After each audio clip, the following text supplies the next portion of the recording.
नहीं करना हो या फिर जो भी हो, कभी भी गिव अप ना करें।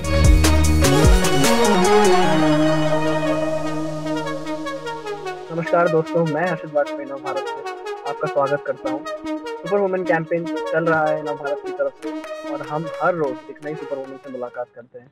आज हमारे साथ एक और सुपर वुमेन है, संजुका दत्त जी, जो मीडिया प्लानिंग में अपना लोहा मनवा चुकी हैं।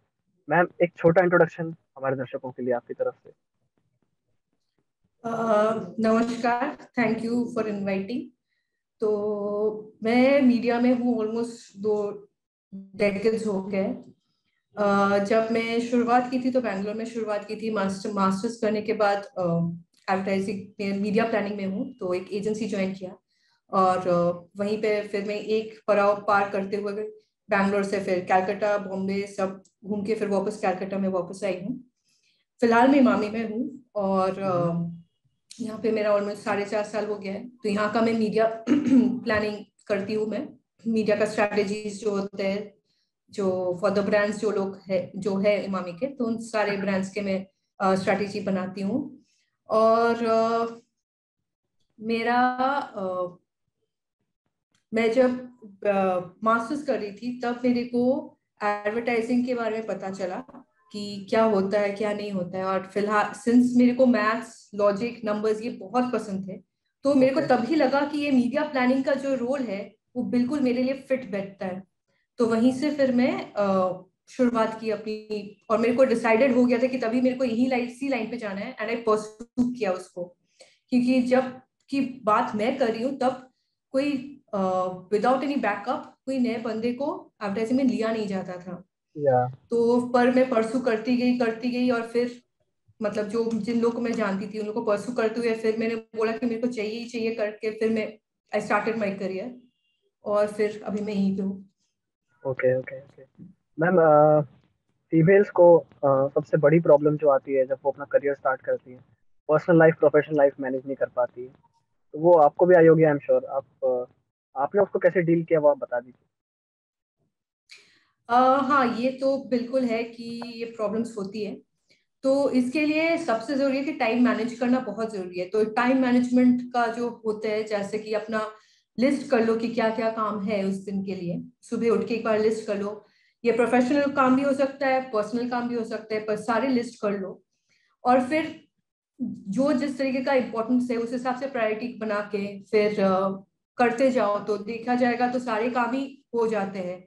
और फिर फैमिली के टाइम में वर्क को जितना कम लाया जाए उतना अच्छा है। हाँ, कभी कभी होता है कि वर्क प्रेशर बहुत ज्यादा हो और फिर it eats into that time की फैमिली के टाइम पे, बट वो भी फिर मैनेज करना बहुत जरूरी है। तो वही लिस्ट करके करने पर वो कम होता है वो चीज। ओके। मैम, जैसे कि पर्सनल लाइफ प्रोफेशनल लाइफ एक साथ बैलेंस करना एक चैलेंज है, वैसे ही और भी चैलेंजेस होते हैं। तो वो कैसे डील किया आपने और क्या क्या थे वो?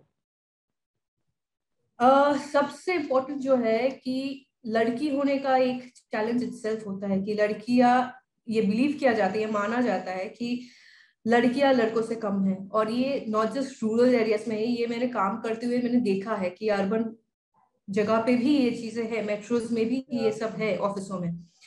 ऊपर से अगर लड़की शादीशुदा है तो और ज्यादा वो और कम हो जाता है कि काम मतलब केपेबल नहीं है, ये एक थिंकिंग आ जाती है लोगों में। फिर मम्मी बन गई है तो फिर तो और भी टाइम नहीं निकाल पाएगी। तो थोड़ा थोड़ा करके ना इन लोगों को, जो हम लोगों को ये किया जाता है, साइडलाइन किया जाता है। पर ये जी। सही नहीं है। अगर हम लोग को कोई काम दिया जाए, हम लोग पूरी ईमानदारी से वो काम निभाते हैं। और हम लोग को मौका तो दे के देखो, हम लोग शायद बाकियों से अच्छा भी करें, पर वो मौका ही नहीं दिया जाता है क्योंकि ये थिंकिंग जो है ये लोगों में ये बहुत बहुत ही है। तो वो बहुत मुश्किल लाती है। Okay okay. जैसे हमारा जो देश है वो विकास के दौर पर चल रहा है, अभी ट्रैक पे चल रहा है लगातार आगे। पर उसमें भी कुछ ना कुछ चीजें हैं जिस चीज की कमी लड़कियों को महसूस होती होगी, या लड़कियों के लिए कोई स्पेशल चीज होगी जो बहुत ज्यादा कमी होती होगी, खलती होगी उन लोगों को। वो क्या चीज है? जैसे एजुकेशन एक बहुत बड़ी चीज है जो लड़कियों को फिर से नहीं दिया जाता है। जैसे अगर कोई घर पे, अगर शायद मोस्टली थोड़ा सा जो रूरल साइड की तरफ है या फिर थोड़ा टाउन साइड पे है, तो लड़कों को ही आगे पढ़ाया जाता है। उन लोगों के लिए पैसा खर्चा किया जाता है। लड़कियों को ये सोच है कि लड़कियां तो फाइनली शादी करके चली जाएगी, तो फिर पढ़ाना, एजुकेशन एज सच लड़कियों को शायद उतना इम्पोर्टेंस दे के सिखाया नहीं जाता है। हम्म। तो ये एक चीज जो बदलाव लाना बहुत जरूरी है, क्योंकि अगर मैं कोट करूं, नेपोलियन का एक कोट है विच सेज कि अगर लड़कियों को, औरतें को, अगर सोसाइटी में बदलाव लाना जरूरी है तो फिर औरतों को पढ़ाना बहुत जरूरी है। क्योंकि एक एग्जैक्टली। बार औरतें अगर पढ़ाई वढ़ाई करे तो फिर वो इलिटरेसी का जो खत्म होएगा, तो डाउरी, फिर बाकी सारे जितने भी टॉर्चर्स होते हैं वुमेन के ऊपर जो हम लोग रोज ही सुनने को आते हैं, तो वो सब शायद थोड़ा सा कम हो। मैम, आज के दौर में जो महिलाएं हैं, फीमेल्स हैं, उनको सबसे ज्यादा किस चीज में पुश बैक किया जाता है, धकेला जाता है पीछे? आई वुड से कि मतलब सारे प्रोफेशनल लाइफ में ही, सारे प्रोफेशनल वर्क पे वो है। क्योंकि एज आई सेड कि कहीं पे भी कोई भी आप ले लीजिए कोई भी फील्ड, ठीक है, जैसे क्रिकेट हो या कुछ भी हो, या फिर इवन फिल्म्स में भी आप देखिए, लड़कों को लड़कियां शायद इक्वली एफर्ट्स डालती है, बट उन लोगों को हमेशा माना जाता है कि वो लोग कम है। तो पुशबैक सारे जगह पे ही मिलते हैं। क्रिकेट में भी देख लीजिए, लड़कों को जिस तरीके से ऊपर किया जाता है या फिर वो लोग को प्रेज मिलता है, इवन गवर्नमेंट भी जितना मदद करती है in a way, it's always the male cricket team को दिया जाता है, फीमेल क्रिकेट को ट्रू। शायद उतना नहीं है। तो फिर आप कोई भी ले लीजिए, कोई भी चीज लड़कियों को है, जैसे अभी सोच कोई भी फैमिली में, if both male husband and wife काम करते हैं, घर जब आते हैं हस्बैंड तो बैठ जाते हैं रेस्ट करने के लिए, वुमेन को फिर से वही किचन पे जाना पड़ता है या फिर घर का काम करना पड़ता है। या तो या ये तो इनइक्वालिटी है, एक बायसनेस है, तो ये सब चीजें तो है। मैम, हाँ, हर किसी की लाइफ में एक रोल मॉडल होता है। तो आपकी लाइफ में वो रोल मॉडल कौन था? जैसे क्रिकेटर्स होते हैं, उनकी लाइफ में एक ना कोई आइडल होता है। कोई रेसलर होता है तो उसका भी कोई आइडल होता है। कोई भी किसी भी फील्ड में एक रोल मॉडल होता है। आपका रोल मॉडल कौन था? मेरे लिए शायद मैं बोलूंगी कि मेरे ग्रैंड मदर थी। बिकॉज ग्रैंड मदर जिस जमाने की थी, that was in the 1950s, उस टाइम पे शी मास्टर्स किया था, और शी वाज हाउस वाइफ नहीं थी, मतलब उसके मतलब कभी भी किचन में नहीं घुसी थी। उस जमाने में सोचा भी नहीं जा सकता है कि किचन में नहीं घुसी है, मतलब उनके जो हस्बैंड थे, फुल सपोर्ट मिला था, that is obviously that is my या। ग्रैंडफादर। सो माय ग्रैंडफादर बहुत ही सपोर्ट किया मेरे ग्रैंडमदर को, और मेरे ग्रैंडमदर नौकरी किया, बाहर काम करते जाती थी। और वो देख के एक लगा था कि हाँ, मतलब हम लोगों को भी, जैसे my mother is a housewife, but mainly my grandmother was the biggest thing which we saw कि नहीं, काम करना चाहिए लड़कियों को, खुद का एक इंडिपेंडेंस होना चाहिए फाइनेंशियल। क्योंकि आज के जमाने में इतना अनप्रडिक्टेबिलिटी है लाइफ में, कब क्या हो किसी को नहीं पता।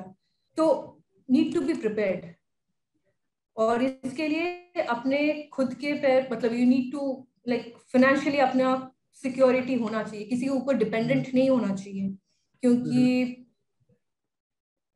कभी भी कुछ भी हो सकता है। ट्रू जैसे ट्रू कोविड ट्रू। के टाइम में आप देख लीजिए, कितना कुछ हम लोग देखे, मतलब 35 साल के, 25 साल के लोगों का मतलब जी। कुछ हुआ, तो फिर वो सोच भी नहीं सकते हम लोग।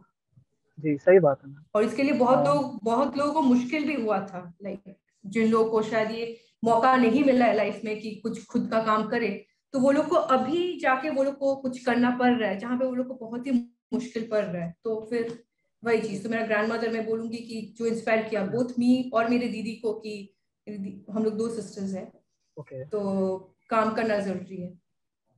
True true true. मैम, एक हाइपोथेटिकल सवाल है कि अगर आपको एक दिन के लिए देश चलाने का मौका मिले तो आप क्या क्या बदलना चाहेंगे हमारे सिस्टम में? अह मेरे हिसाब से वही है, जो बायसनेस है, एक ऐसा कोई पॉलिसी निकले, पता नहीं क्या पॉलिसी, बट ऐसा कोई पॉलिसी निकले जहां पे बायसनेस विद दिस वुमेन जो है कि वर्क प्लेस पे, वो चीज अगर हटाया जा सकता है, किसी तरह कोई स्ट्रॉन्ग एचआर, कोई ये आए या फिर कुछ हो, तो दैट आई थिंक बहुत मायने रखता है। क्योंकि हम लोग जो काम करते हैं वो एक्नॉलेज होना बहुत जरूरी है, तो ट्रू। वही चीज। ओके। मैम, और इतने साल आपको, ऑलमोस्ट 2 डेकेड्स यू साइड की आपको हो गए हैं इस फील्ड में, तो आप आगे और क्या हासिल करना चाहते हैं? आपके क्या एम्बिशंस और बचे हुए हैं?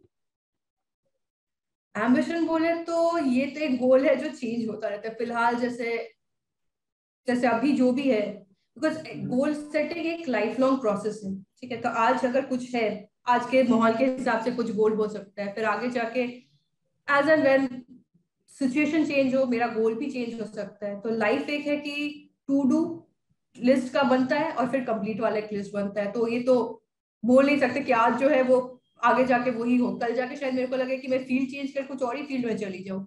मेरे को ट्रू। अगर लगे कि हाँ वो मेरे, मतलब अल्टीमेटली मेरे को मेरा खुश रहना बहुत जरूरी है। जो भी करे खुश रहना ओके। जरूरी है, और जो करे उससे प्यार करना जरूरी है। बिकॉज अगर हम लोग जो कर रहे हैं उसी में हम लोग को संतुष्टि मिले, तभी वही it's a success. Okay. Okay ma'am, rightly said. और मैम, कंक्लूड करने के लिए मैं आपसे चाहूंगा कि आप आखिरी कुछ शब्द अब हमारे देश की महिलाओं के लिए, हमारी फीमेल्स के लिए कुछ बोले। क्या एडवाइस है आपकी तरफ सबसे बड़ी इंपॉर्टेंट चीज है कि कभी भी गिव अप ना करें। लाइफ में बहुत मुश्किल आएगी आएगी जब नौकरी करना हो या फिर जो भी हो, लाइफ की कोई भी पड़ाव में बहुत सारी मुश्किलें फेस करना पड़ता है। पर कभी गिव अप नहीं करना चाहिए, क्योंकि सोसाइटी जो है पुश करते हैं तो हम लोग को वो फिर इग्नोर करके आगे बढ़ना चाहिए। अपना खुद का जो भी सपना है, खुद को जो भी हासिल करना है, वो दिमाग में रख के फॉलो करना बहुत जरूरी होता है। है?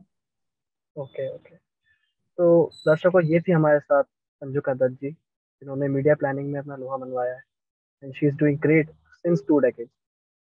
ऐसे ही हमारी और मुलाकात होती रहेगी अलग अलग सुपर वुमेन से। तो संजुका जी, बहुत अच्छा लगा आपसे बात करके।